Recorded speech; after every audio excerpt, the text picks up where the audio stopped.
ونحن على ذلك من الشاهدين والشاكرين والحمد لله رب العالمين। উপস্থিত সম্মানিত মুসল্লিন কিরাম, সর্বপ্রথম সেই মহান রব্বুল আলামিনের দরবারে কালিমাত শুকর আদায় করি, যে মহান রব্বুল আলামিন আমাদেরকে পবিত্র সালাতুল ইশা জামাতের সাথে আদায় করার তৌফিক দিয়েছেন। সকলে পড়ি আলহামদুলিল্লাহ। আবার শুকরিয়া আদায় করি সেই মহান রব্বুল আলামিনের দরবারে, যে মহান রব্বুল আলামিন আমাদেরকে ইশার নামাজ জামাতের সাথে আদায় করার পরে তাফসীর শোনার জন্য বসার তৌফিক দিয়েছেন। সকলে দিল থেকে খুশি হয়ে পড়ি আলহামদুলিল্লাহ। সম্মানিত মুসল্লিন কিরাম, সূরা বাকারার গত সপ্তাহে 47-48 এই দুই আয়াত থেকে কথা বলেছিলাম। আজকে অল্প কিছু আলোচনা করার নিয়ত করেছি। ওমা তাওফীক ইল্লা বিল্লাহ। পৃথিবীতে মানুষ বসবাস করতে করতে যখন পৃথিবী থেকে বিদায় নেয়, পৃথিবী থেকে বিদায় নেওয়ার পরে কিছু মানুষ পরকালের জিন্দেগিতে আল্লাহ রব্বুল আলামিনের কাছে নিজের দুনিয়ার সকল সম্পদ, এমনকি ওই সম্পদের দ্বিগুণ সম্পদ আল্লাহর কাছে দিয়ে তারা আল্লাহকে বলবে যে আল্লাহ আমাদেরকে একটু মুক্তি দেন।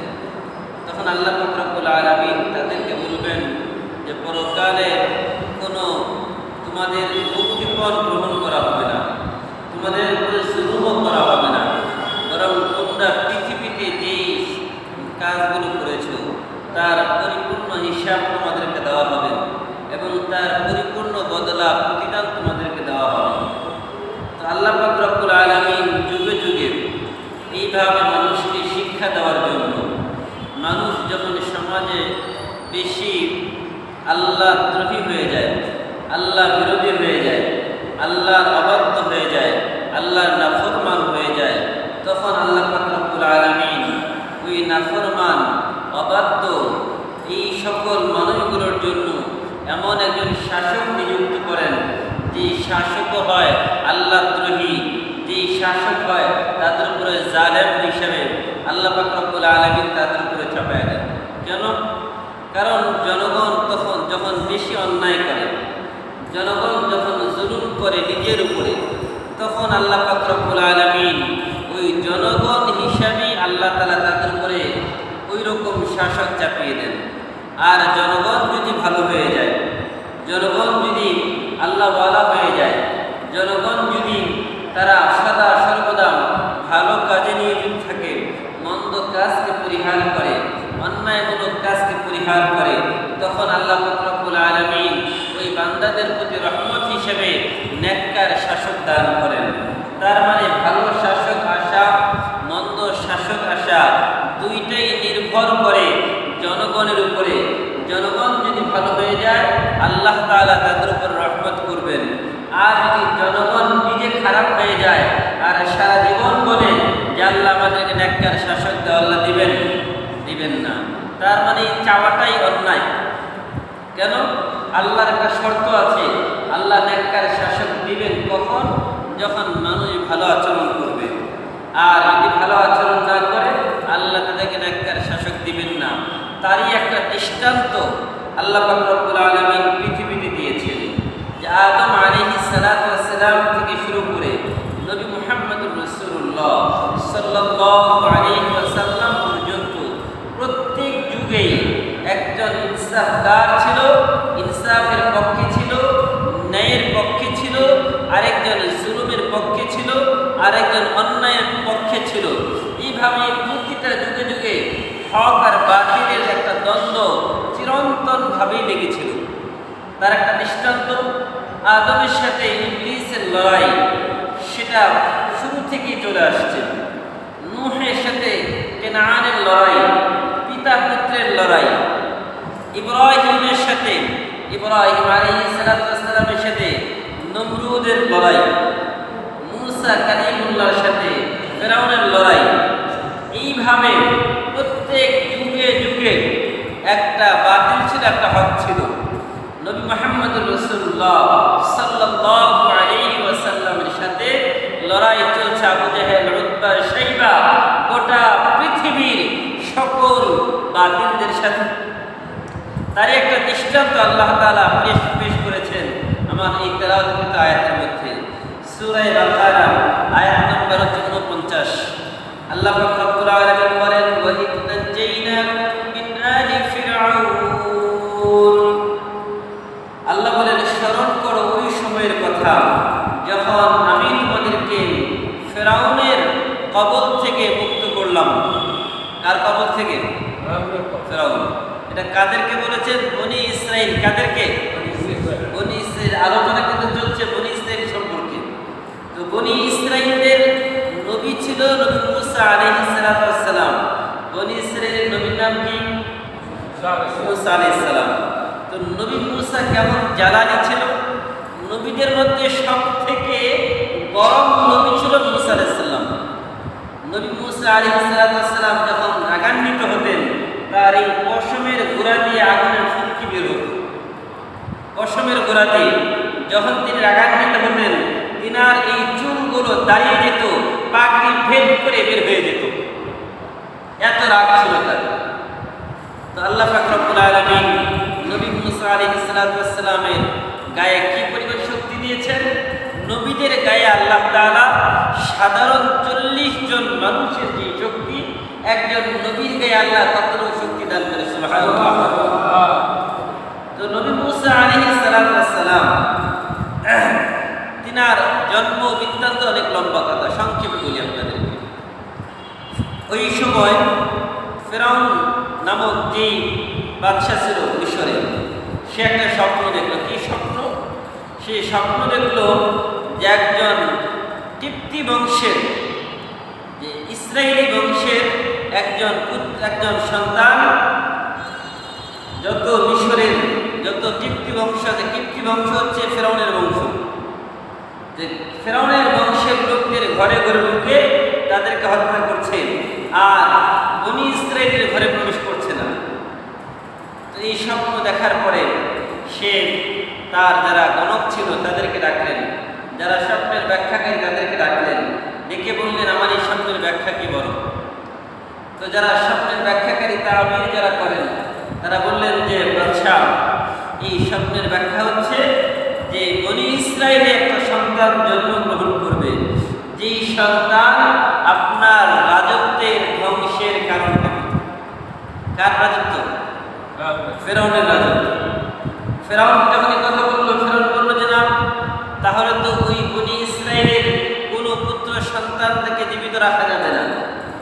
রাষ্ট্রীয়ভাবে ফরমান জারি করা হলো, আইন জারি করা হলো যে বনি ইসরায়েলের যত গর্ভবতী মহিলা আছে তাদের পিছনে প্রতিটা বাড়িতে বাড়িতে তাদেরকে পাহারা দেওয়ার জন্য সেনা নিয়োগ করা হলো। তাদেরকে যে তাদের সন্তান কি জন্ম নেয়, ছেলে না মেয়ে, যদি কোনো ছেলে সন্তান জন্মগ্রহণ করে সাথে সাথে তাকে হত্যা করতে হবে, আর যদি মেয়ে সন্তান জন্মগ্রহণ করে তাহলে তাকে জীবিত রাখবে। এইভাবে প্রায় 70,000-এর উপরে শিশু সন্তান এই ফেরাউন হত্যা করেছে। কত হাজার? কমপক্ষে এত এত সন্তানকে হত্যা করেছে কেন? ওই একটা ভয় যে বনি ইসরায়েলের সন্তান আমার রাজত্ব ধ্বংসের কারণ হবে। এখন আল্লাহ পাক রব্বুল আলামিন যা চান তাকে উল্টানোর মতো কেউ আছে নাকি? ফাআলুন লিমা ইউরিদ। আল্লাহ যা চান তাই করেন। আল্লাহর পরিকল্পনার উপরে অন্য কারো পরিকল্পনা চলে? আল্লাহর পরিকল্পনা হচ্ছে আল্লাহ তাআলা মুসা নবীকে দিয়ে ফিরআউনের রাজত্ব ধ্বংস করবেন। তো আল্লাহ পাক রব্বুল আলামিন মুসা আলাইহিস সালামের যে মা যখন তার গর্ভে আসলেন, তার গর্ভে আসার পরে মা তিনি ভয়ে অস্থির যে আমার সন্তান জন্ম নেবে, যদি ছেলে সন্তান হয় কি হবে। ছেলে সন্তান জন্ম নিল। জন্ম নেওয়ার পরে আল্লাহর পক্ষ থেকে তার কাছে এলকা করা হলো, ইলহাম পাঠানো হলো, তুমি একটা সিন্ধুকের ভিতরে তাকে নদীতে ভাসিয়ে দাও, মিশরের নীল নদী। তো মা তার নবজাত সন্তানকে একটা কাঠের বাক্সের ভিতরে করে নদীর মধ্যে ভাসিয়ে দিয়েছে। আর মুসা আলাইহিস সালামের বোনকে তার মা বললেন যে দেখো এই বাক্স কোথায় যায়, তুমি নিজের ভাইয়ের পরিচয় দিবা না, একটু হেঁটে হেঁটে যাও কিনারা দিয়ে, দেখো যে এই বাক্সটা কোথায় গিয়ে থামে। তো এই বাক্স ভাসতে ভাসতে গিয়ে ঠিক নীল নদের পারে, যেখানে ফিরআউন এবং আসিয়া দুইজন বসে গল্প করতো বিকালবেলা, ওই ঘাটে গিয়ে আটকে গেল। আর আসিয়ার চোখে পড়ার পরে আসিয়া তার সৈন্যদেরকে দিয়ে ওই বাক্সটা উঠালো। ওই বাক্স উঠানোর পরে যখন বাক্সের মুখ খুললো, ফাআলকাইতু আলাইকা মাহাব্বাতাম মিন্নি, আল্লাহ বলে আমি আসিয়ার অন্তরে মুসার জন্য মহাব্বত ঠেলে দিলাম। সুবহানাল্লাহ, মহাব্বত দিলেন কে? আল্লাহ। আল্লাহ বলে আমি মহাব্বত ঢেলে দিলাম আসিয়ার অন্তরে। আসিয়া এক নজর দেখার পর বলল, আহা, এত ফুটফুটে চাঁদের মতো সন্তান, আমার তো কোনো ছেলে সন্তান নাই। সুতরাং ফেরাউনকে বলল যে আমার এই সন্তানকে চাই। ফেরাউনের মনে কামড় দিল যে না, এটাই হয়তো ওইটা হইতে পারে, যার কারণে আমার রাজত্ব প্রতিষ্ঠা হবে। বললো যে না, এটাকে মেরে ফেলো। কিন্তু হোম মিনিস্টারের বিরুদ্ধে যাওয়া কি সম্ভব? বলেন, যারা বাড়ির হোম মিনিস্টার আছে না, রাষ্ট্র হোম মিনিস্টার নাকি, যারা ঘরের হোম মিনিস্টার, তাদের যদি বিরুদ্ধে যান পরের দিন খবর আছে। এখন আসিয়া ফেরাউনকে বলল যে না, আমার এই সন্তানকে চাই, তাকে কিছুই করা যাবে না। এখন স্ত্রীর কথাকে আর সে ফেলতে পারলো না, স্ত্রীর কথা মেনে বাস ওই সন্তানকে ঘরে নিয়ে গেল। ঘরে নিয়ে যাওয়ার পরে এখন এই সন্তান তো দুগ্ধপায়ী সন্তান, মাত্র সদ্য প্রসূত সন্তান, এই সন্তানকে দুধ পান করাতে হবে। এখন দুধ মা কে হবে না, রাষ্ট্রীয়ভাবে ফরমান জারি করা হলো, যত দুগ্ধপায়ী মা আছে সকল দুধ মায়েদেরকে আহ্বান করা হলো। সবাই আসলো, সবাই কোলে দিচ্ছে, কিন্তু কারো স্তনে মুসা নবী দুধের মুখ লাগায় না। এই দৃশ্য তার বোন দেখছিল। তার বোন দেখে বলছে যে জাহাপনা, আমার কাছে এমন একজন ধাত্রী আছে, যেই ধাত্রীর দুধ সব বাচ্চাই পান করে। বলে তাই নাকি? হ্যাঁ, তাকে খবর দাও। বললো খবর তো দিব, কিন্তু তিনি কারো বাড়িতে গিয়ে দুধ পান করান না। বললো কি করতে হবে? বললো এই সন্তানকে তার কাছে দিয়ে আসতে হবে, এবং প্রতি মাসে যা বেতন ভাতা হয় এটা তার বাড়িতে পৌঁছে দিয়ে আসতে হবে। বললো ঠিক আছে, তাকে নিয়ে আসো। এবার তার বোন বাড়িতে এসে মাকে বললো যে মা, খবরদার, নিজের মাতৃত্বের যে ভালোবাসা এটা এখানে প্রকাশ করা যাবে না। গেলেন, মা তার সন্তানকে কোলে নিলেন, সাথে সাথে সন্তান মায়ের স্তন থেকে দুধ পান করা শুরু করলো। এবার আসিয়া বললো যে হ্যাঁ, তোমার কি চাই? রাজ দরবারে তোমাকে একটা সুন্দর থাকার ব্যবস্থা করে দেই, মাসে মাসে ভাতা দিব, এই সন্তানকে লালন পালন করবো। বললো যে না, এটা সম্ভব না। কি করতে হবে? আমার কাছে যদি সন্তান লালন পালন করতে চান, তাহলে আমি আমার বাড়িতে থেকে এই সন্তান লালন পালন করব এবং তাকে দুধ পান করাবো। মাস শেষে যা ভাতা হয় এগুলো পাঠিয়ে দিতে হবে। এখন এই সন্তান তো অন্য কারো দুধ পান করে না, একমাত্র মায়ের দুধই পান করে। বাধ্য হয়ে কি করবে? ওই সন্তানকে মায়ের কোলেই তুলে দিল। এই যে মায়ের কোলে যে তুলে দিলেন, কে দিলেন? আল্লাহ। আল্লাহর কারিশমা দেখেন, আল্লাহ তাআলা অগ্রিম বেতন ভাতার সব ব্যবস্থা করে দিলেন। ফেরাউনের তত্ত্বাবধানে লালিত পালিত হচ্ছে। যখন এইভাবে দিন দিন বড় হচ্ছে, বড় হওয়ার পরে কিপ্তি বংশের আর ইসরায়েলি বংশের দুই ব্যক্তি ঝগড়া লেগেছে। নওজোয়ান তখন মুসা আলাইহিস সালাম। এখন ইসরায়েলি বংশের যেই লোক, মুসা আলাইহিস সালাম ইসরায়েলি বংশের লোক। এবার ইসরায়েলি বংশের হওয়ার কারণে সাহায্য চাইলে বললো সে আমার উপর অন্যভাবে জুলুম করছে।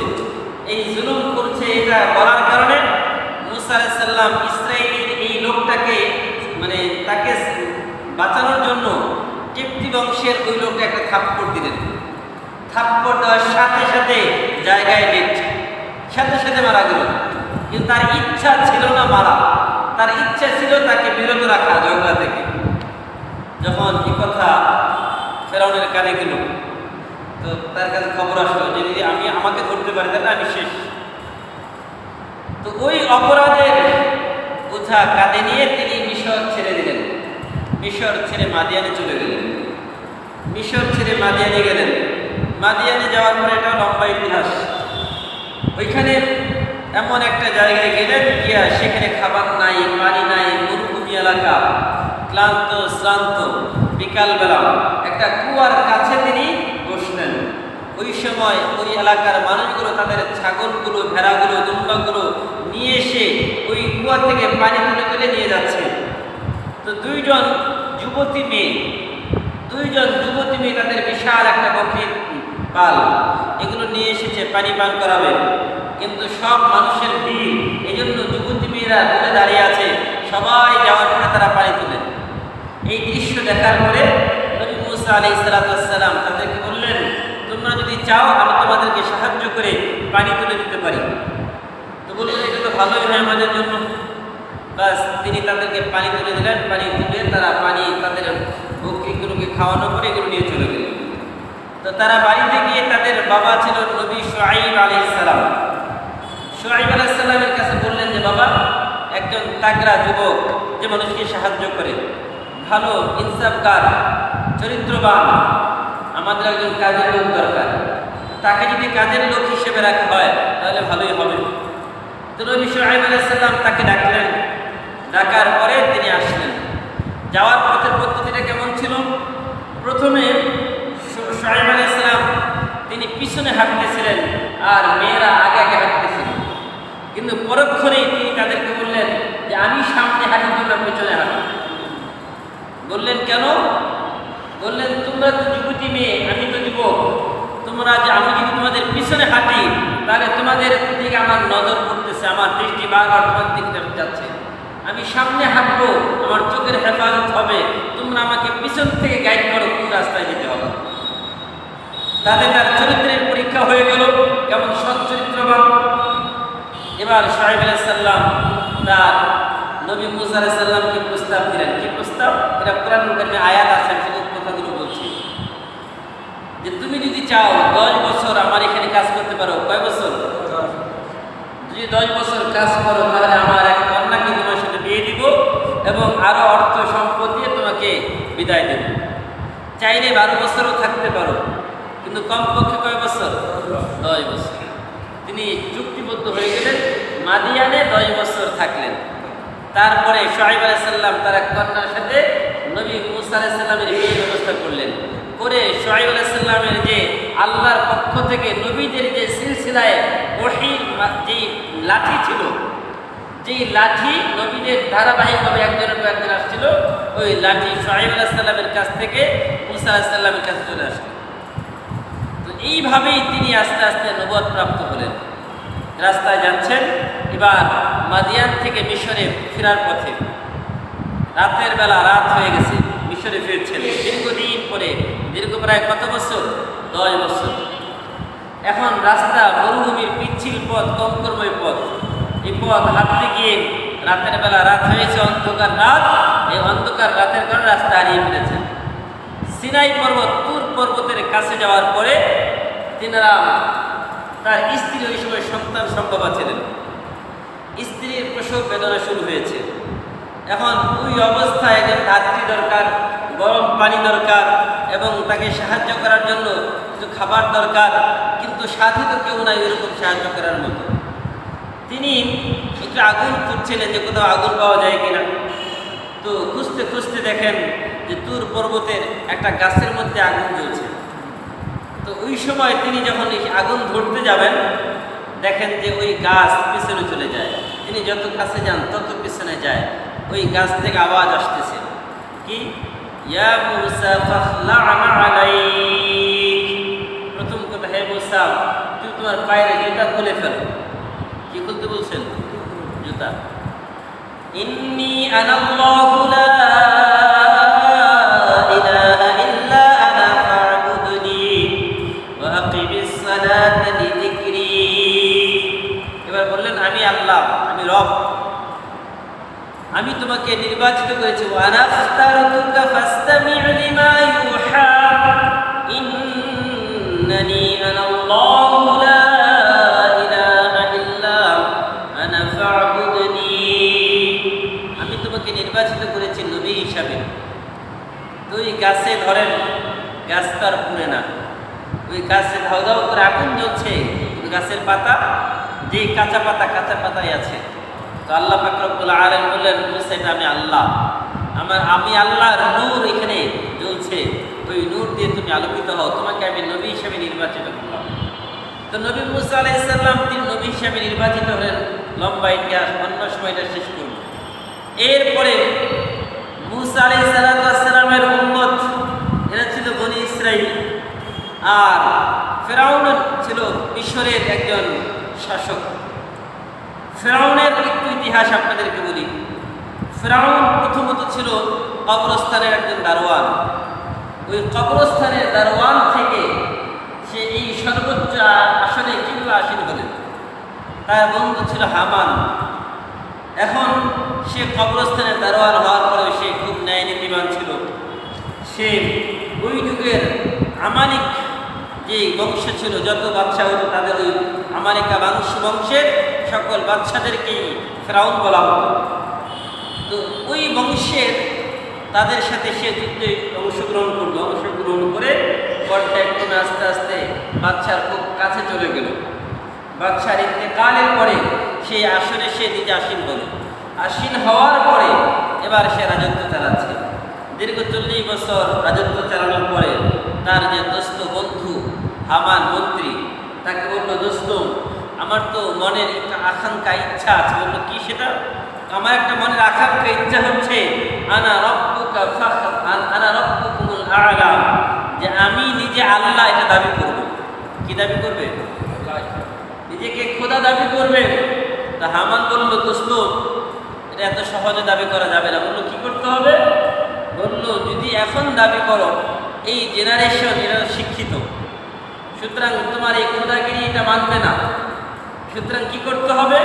তোমার খোদাগিরি দাবি করার জন্য আরো 40 বছর অপেক্ষা করতে হবে। কয় বছর?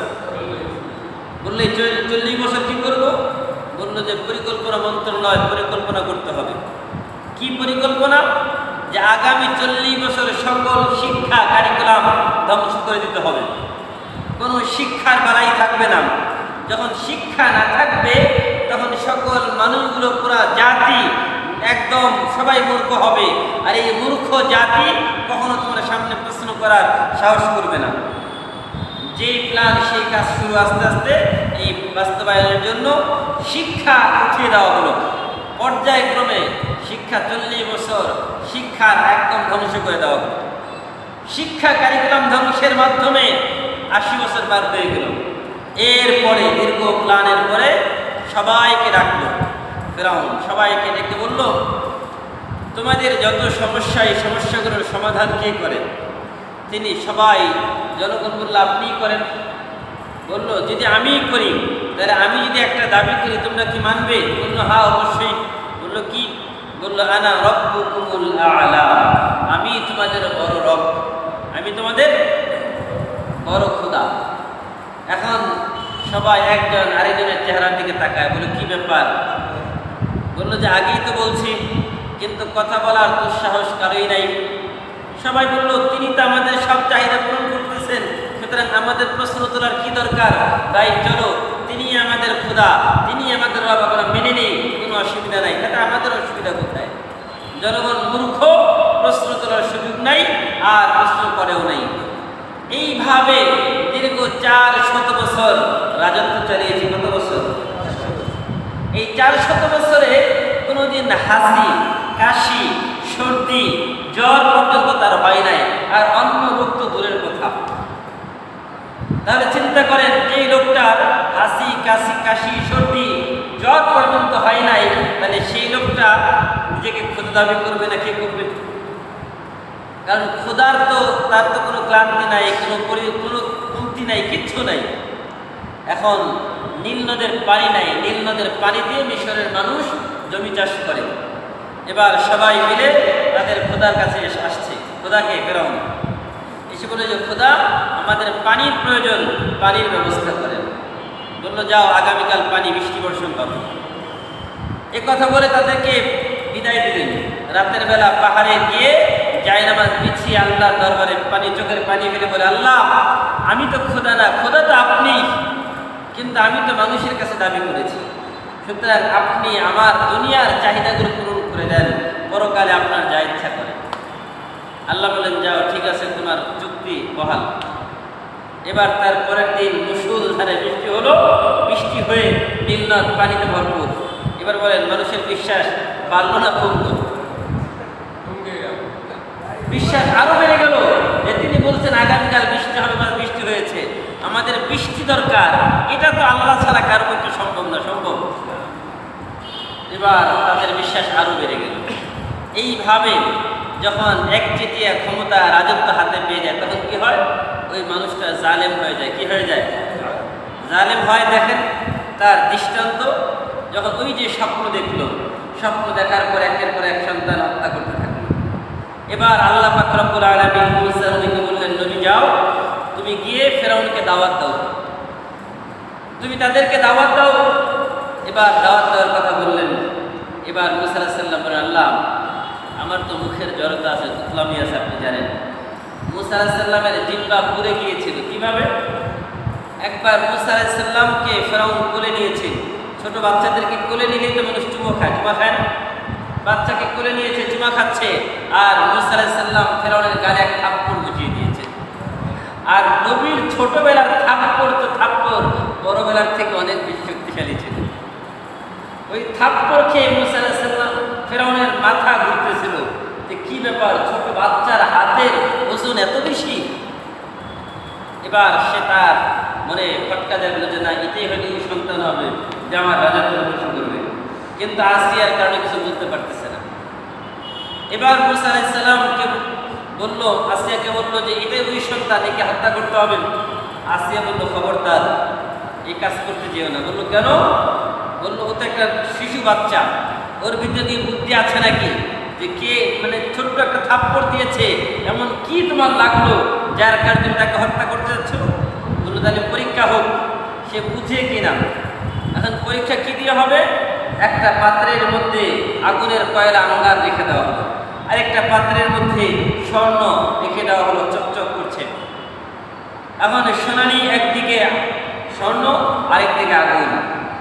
এখন যদি শিশু বাচ্চা না বুঝে যেটা আগুন জ্বলছে সেখানেই তো হাত দিবে, কারণ এটা দেখতে বেশি সুন্দর।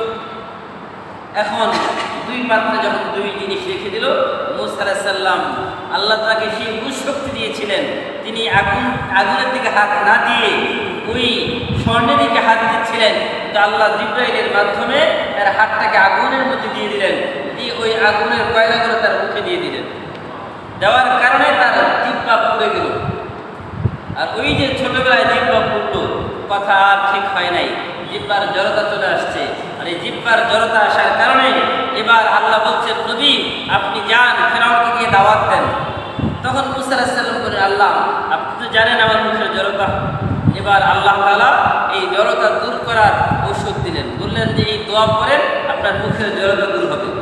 রাব্বি ইশরাহ লি সাদরি ওয়া ইয়াসসির লি আমরি ওয়াহলুল উকদাতাম মিন লিসানি ইয়াফকাহু কওলি রাব্বি ইয়াসসির ওয়াহলুল উকদাতাম মিন লিসানি। আল্লাহ আমার মুখের জড়তা তুতলামি দূর করে দেন, ইয়াফকাহু কওলি, যেন মানুষ আমার মুখের ভাষা বুঝতে পারে। আর তার ভাই হারুন আলাইহিস সালাম, তার মুখের ভাষা ছিল সুমিষ্টি, তিনি বক্তৃতায় ছিলেন খুব স্মার্ট। তার বক্তৃতা মানুষ ঘন্টার পর ঘন্টা মন্ত্রমুগ্ধের মতো শুনত। এবার এই জন্য আল্লাহর কাছে ফরিয়াদ করেন, আল্লাহ আমার ভাই হারুনকে আপনি নবী বানিয়ে আমার সঙ্গী বানান। সে আমার মতো, আমি তো তার মতো এত বক্তৃতা পারি না, কিন্তু সে যদি ভালো বক্তৃতা পারে সে ফেরাউনের সামনে গিয়ে সুন্দর ভাষায় বক্তৃতা দিবে। এবার মুসা আলাইহিস সালামের দোয়া কবুল করে হারুন আলাইহিস সালামকে আল্লাহ নবী বানিয়ে দিলেন। সুবহানাল্লাহ। ওয়াশদুদ আখি, তার কোমরকে আল্লাহ শক্তিশালী করলেন হারুনকে দিয়ে। এবার এই যে ফেরাউন একচেটিয়া ক্ষমতা পাওয়ার পরে ওই যে স্বপ্ন, ওই স্বপ্নের কারণে সকল ইসরায়েলি বংশের শিশুদেরকে হত্যা করছে আর মেয়েদেরকে জীবিত রাখছে, এগুলোকে দাসী হিসাবে ব্যবহার করার জন্য, তাদের কাজের দাসী হিসাবে ব্যবহার করার জন্য। এবার আল্লাহ তাআলার ইচ্ছা হলো যে বনি ইসরায়েলকে মুক্ত করবেন কিপ্তিদের কাছ থেকে, ফেরাউনের কাছ থেকে। আর এই কথাটাই আল্লাহ তাআলা স্মরণ করিয়ে দিলেন। এই যে বনি ইসরায়েলকে স্মরণ করো ওই সময়ের কথা যখন তোমরা ফেরাউনের কবলে ছিলে, ফেরাউন তোমাদের উপরে এই জুলুম করেছিল। কি জুলুম? وإذ نجيناكم من آل فرعون يسومونكم سوء العذاب স্মরণ করো ওই সময়ের কথা যখন আমি তোমাদেরকে মুক্ত করলাম ফেরাউন থেকে ইয়াসুমুনাকুম সুআল আযাব সে তোমাদেরকে কঠিন থেকে কঠিন শাস্তি দিত ইউদাব্বিহুনা বানাআকুম সে তোমাদের পুত্র সন্তানদেরকে হত্যা করত জবাই করত ওয়া ইস্তাহয়ুনা নিসাআকুম এবং তোমাদের কন্যা সন্তানদেরকে জীবিত রেখে দিত ওয়া ফি যালিকুম বালাa'un মির রাব্বিকুম আযীম আর তোমাদের জন্য তোমাদের রবের পক্ষ থেকে এটা একটা বড় পরীক্ষা ছিল তোমাদের জন্য দীর্ঘ সময় এবার আল্লাহ তোমাদেরকে মুক্ত করলেন কিভাবে وَإِذْ فَرَقْنَا بِكُمُ الْبَحْرَ فَأَنْجَيْنَاكُمْ وَأَغْرَقْنَا آلَ فِرْعَوْنَ وَأَنْتُمْ تَنْظُرُونَ রাতের বেলা ইসরাঈলীদের সবাইকে মুসা আলাইহিস সালাম বলে দিলেন যখন এরা ঘুমানোর পরে আমরা সবাই একসাথে বের হয়ে যাব সবাই একসাথে রাতের বেলা যখন ভোর রাত ওই সময় বের হলেন কিন্তু কিছু সৈন্যরা টের পেয়ে ফেরাউনকে বলল যে ইসরাঈলী বংশের সকল মানুষকে মুসা নিয়ে চলে যাচ্ছেন তো ওই সময় ফেরাউন একটা বকরি জবাই করে বলছে এই বকরির কলিজা আমার খাওয়া শেষ হওয়ার আগেই যেন তৃপ্তি বংশের 6 লক্ষ সৈন্য আমি আমার সামনে উপস্থিত দেখতে চাই। কত লক্ষ? 6 লক্ষ। আমাদের বাংলাদেশের ফোর্স আছে 6 লক্ষ। চিন্তা করেন তাহলে অল্প সময়ের মধ্যে বলেছে যে আমার সামনে 6 লক্ষ সৈন্যকে উপস্থিত করো। অল্প সময়ের মধ্যে 6 লক্ষ সৈন্য ফেরাউনের সামনে হাজির। আর মুসা আলাইহিস সালাম তার জাতির সকলকে নিয়ে তিনি ওই সাগরের পাড়ে চলে গেলেন। সাগরের পাড়ে গেলেন, রাস্তা তো নাই, কোনো পারাপারের জন্য নৌযান নাই, লঞ্চ নাই, স্টিমার নাই, নৌকা নাই, কিচ্ছু নাই, উত্তাল তরঙ্গমালা ঢেউ তুলছে সাগরে। এবার উনি ইসরাঈলী প্রশ্ন বেশি করে বলল আগেই তো ভালো ছিলাম, বললো আমাদেরকে এতক্ষণ তো আমরা ফেরাউনের অত্যাচারে জীবিত ছিলাম, এখন এই সাগরে ডুবিয়ে আপনি আমাদেরকে মারবেন এই জন্য নিয়ে আসছেন, আগেই তো ভালো ছিলাম। মুসা আলাইহিস সালামকে বললো কি ব্যাপার, আপনার রব কি হুকুম করেছে? বললো আমার আল্লাহ তো বলেছে সাগরের পাড়ে যাও, সাগর পাড়ি যাও। বললো তাই নাকি? বললো যা। তো মুসা আলাইহিস সালামের একজন সাথী সে তার যে ঘোড়া ছিল ঘোড়া সাগরে নামিয়ে দিয়েছে, সাগরের তলদেশে ওই ঘোড়া গিয়ে আবার ফেরত এসেছে অক্ষত অবস্থায়, কোনো ক্ষতি হয় নাই। 1 বার 2 বার 3 বার পরীক্ষা করেছে, বললো যে না কোনো ক্ষতি হচ্ছে না। এবার আল্লাহর পক্ষ থেকে আল্লাহ বললেন ফাজারাত মিনহু ইসনাতা আশরাতা আইনা। বলল নবী মুসা আপনার হাতে কি? বলল লাঠি। বলে এই লাঠি দিয়ে একটা পাথরে বাড়ি দেন। পাথরে বাড়ি দিয়েছে, ওই পাথর থেকে 12টা রাস্তা হাইওয়ে তৈরি হয়ে গেছে। সুবহানাল্লাহ। কতটা রাস্তা? 12টা রাস্তা। 12টা গোত্র ছিল, 12টা গোত্রের জন্য আল্লাহ আলাদা আলাদা করে 12টা হাইওয়ে বিশাল রাস্তা তৈরি করে দিলেন। এই যে এত উত্তাল তরঙ্গমালা ঢেউ চলছিল, এই ঢেউয়ের ভিতরে আল্লাহ রাস্তার ব্যবস্থা করে দিলেন। এবার সবাই ওই রাস্তা দিয়ে যাওয়া শুরু করল। সবাই যখন পারাপারের শেষ প্রান্তে, তখন ফেরাউনের দলবল সহ ফেরাউন নদীর সাগরের পাড়ে আসে। সাগরের পাড়ে এসে দেখে বিশাল হাইওয়ে, এত সুন্দর রাস্তা। বলছে কি ব্যাপার, আমার যোগাযোগ মন্ত্রণালয় কবে এত বিশাল সেতু তৈরি করলো, এত সুন্দর রাস্তা? আমি তো জানি না। এখন যোগাযোগ মন্ত্রণালয় কত দুর্নীতি করছে এগুলোর খবর নাই। আর এই যোগাযোগ মন্ত্রণালয় মন্ত্রীকে জিজ্ঞাসা করলো কি ব্যাপার, এত সুন্দর সেতু কবে হলো? বললো এটা তো আমিও জানি না, সেও জানে না, বাদশাও জানে না, কিন্তু রাস্তা তৈরি হয়েছে। এবার তারা ভাবলো চলো এত সুন্দর রাস্তা ধরতে তার সময় লাগবে না, এত আমাদের তেজস্বী ঘোড়া আছে, তাতে ধরতে কয়েক মিনিটের ব্যাপার। কিন্তু ঘোড়া বিপদ বুঝতে পারছিল, ঘোড়া বিপদ বুঝতে পেরে সামনে পা বাড়ায় না, কিন্তু ঘোড়ার পিছনে একের পর এক আঘাত করতে করতে ঘোড়াকে সামনে নিয়ে যাওয়া হচ্ছে। তো তো এইভাবে যখন 6 লক্ষ সৈন্য সহ সবাই সাগরের মাঝখানে গিয়েছে, রাস্তা তৈরি করেছেন কে? আল্লাহ বলছে কোন ফায়াকুন, বাস যেরকম বলেছে হও হয়েছে, এবার বললে ফায়াকুন, পানিগুলো আবার মিশে যাও, উত্তাল তরঙ্গমালা ঢেউ শুরু হয়ে গেল, রাস্তার সাথে সাথে বেনিশ হয়ে গেল। এবার 6 লক্ষ সৈন্য সবাই ওই সাগরের পানিতে ডুবে ডুবে মারা যাচ্ছে। ওই সময় ফেরাউন বলছিল যে আমানতু বিরব্বি বনু ইসরাঈল রব্বি মূসা ওয়া হারুন, যে আমি মূসা এবং হারুনের রবের উপরে ঈমান আনছি। এই কথা বলে নাই যে আমি আল্লাহর প্রতি ঈমান, এই কথা এখনো বলে নাই। তখন জিবরাইল আলাইহিস সালাম এসে তার মুখের ভিতরে কাদা ঢুকিয়ে দিয়েছে। কি দিয়েছে? কাদা। জিবরাইল সাল্লাম চিন্তা করলেন যদি আল্লাহর দয়া হয় তার উপরে, হতেও পারে আল্লাহর দয়া তো শেষ নাই, আল্লাহর যদি দয়া হয় তাহলে সে বেঁচে যাবে। এই জন্য জিবরাইল সাল্লাম তার মুখের ভিতরে কাদা ঢুকিয়ে দিল, আর তার কথা বলার সুযোগ থাকলো না। এবার সে সেখানেই শেষ। এরপর আল্লাহ কি বলেছেন? আল্লাহ বলেন ফালইয়াউমা নুনাজ্জিকা বিবাদানিকা লিতাকুনা লিমান খালফাকা আয়া ওয়া ইন্না কাসীরাম মিনান নাস আন আয়াতিনা লাগাফিলুন। আল্লাহ বলেন ফালইয়াউমা নুনাজ্জিকা বিবাদানিকা, তোমার এই শরীরটাকে আমি সুরক্ষিত রাখলাম, এটাকে আমি সুরক্ষিত করলাম। পানির নিচে হাজার হাজার বছর ছিল, মাছে খেয়ে ফেলার কথা ছিল, লবণাক্ত পানি, ওই শরীর তো অক্ষত না, একদম শেষ হয়ে যাওয়ার কথা ছিল। কিন্তু আল্লাহ ফালইয়াউমা নুনাজ্জিকা বিবাদানিকা, তোমার শরীরটাকে আমি সুরক্ষিত করলাম, এটাকে আমি নিরাপদ করে দিলাম। তার মানে এর মধ্যে কোনো মশা মাছি, কোনো সামুদ্রিক কোনো প্রাণী কেউ তোমার শরীরে হাত দেবে না। বছরের পর বছর ওই পানির মধ্যে পড়ে থাকলো। লিতাকুনা লিমান খালফাকা আয়া, আল্লাহ বলে কেন করলাম এটা? তোমার পরবর্তীতে যত এরকম শাসক আসবে, খোদাদ্রোহী, আল্লাহদ্রোহী, জনগণের উপরে এরকম অন্যায়ভাবে জুলুমকারী, লিতাকুনা লিমান খালফাকা আয়া, তাদের জন্য তুমি নিদর্শন। তারা যেন তোমাকে দেখে শিক্ষা নেয়, যদি আমরা জনগণের উপরে জুলুম করি, ফেরাউনের যে অবস্থা আমাদের সেই অবস্থা। আমরা যদি জনগণের উপরে অন্যায়ভাবে অত্যাচার করি, তাহলে আমাদের ফেরাউনের যে অবস্থা আমাদের সেই অবস্থা।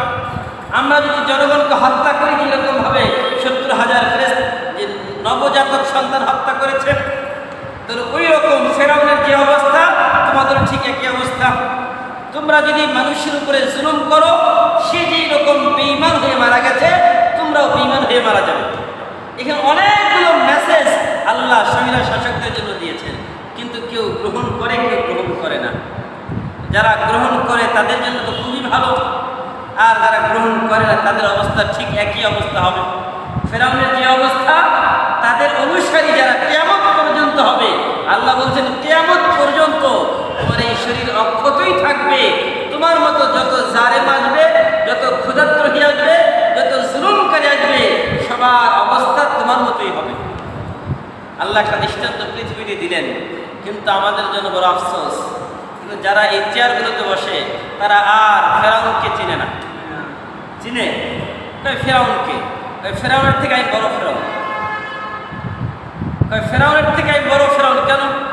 ফেরাউন তো খোদা দাবি করেছিল, 400 বছর সর্দি জ্বর হাসি কাশি কিছুই ছিল না। কিন্তু আমাদের যারা চেয়ারে বসে তাদের অবস্থা, চেয়ারে বসলে একদম ফুটামদের অধিকারী, চেয়ার থেকে নামলে বাস নাই, শেষ। তার মানে সব ওই চেয়ারের ক্ষমতা। হ্যাঁ আমার এই জন্য আফসোস আমাদের ওই সমস্ত যারা চেয়ারের মালিক হয়। আল্লাহ বলেন ওয়াইদ ফারাকনা বিকুমুল বাহরা, আমি তোমাদের জন্য সমুদ্রে রাস্তা করে দিলাম। ফাআনজাইনাকুম, আমি তোমাদেরকে মুক্ত করলাম। ওয়া আগরাকনা আলা ফিরআউন, এবং ফিরআউনের দলবল সহ আমি ডুবিয়ে দিলাম। ওয়া আনতুম তানজুরুন, এবং তোমরা সেটা সচক্ষে দেখতেছিলে, তোমাদের চোখের সামনে ঘটতেছিল। ওয়াইদ ওয়া'আদনা মূসা 40 লাইলা, আল্লাহ পাক রব্বুল আলামিন এই যে মূসা আলাইহিস সালামকে তার উম্মতকে পার করলেন, পার করার পরে দীর্ঘ একটা মাঠের মধ্যে 40 বছর, কেউ বলেন 40 দিন অবস্থান করলেন। এরপর একটা লম্বা ইতিহাস আছে, এটা ইনশাআল্লাহ আগামী তাফসিরে বলব। আল্লাহ তাআলা আমাদের সকলকে এই সকল জালেম হওয়া থেকে, যত গুণ আছে এগুলো থেকে আল্লাহ মুক্ত করে বলেন আমিন। আল্লাহ তাআলা আমাদের সকল শাসকদেরকে ফেরাউনি কায়দা থেকে মুক্ত করে বলেন আমিন। সকল জনগণের উপরে সহৃদয়বান হওয়ার তৌফিক দান করেন আমিন।